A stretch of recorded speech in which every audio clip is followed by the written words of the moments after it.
News के प्रायोजक हैं doctor Asadullah Khan English medium school और जूनियर कॉलेज सोलापूर। गृहनिर्माण प्रकल्पाची देखरेख करणाऱ्या एकानं मालकाच्या परस्पर फ्लॅट विकून 47,50,000ची फसवणूक केली। या प्रकरणी त्याच्या विरोधात फौजदार चावडी पोलीस ठाण्यात गुन्हा दाखल केलाय।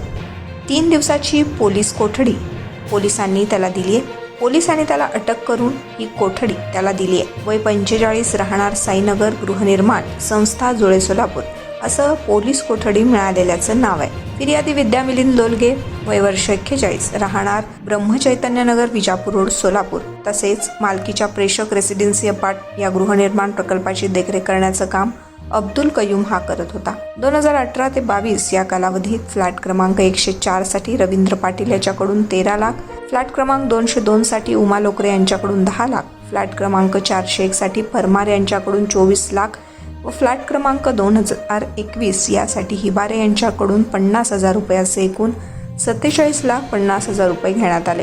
त्याने त्या फ्लॅटचा ताबा त्यांच्याकडे दिला असून ते तेथे राहत आहेत। फिर्यादी लोलगे यांच्या परस्पर त्याने पैसे घेऊन फ्लॅट विकले।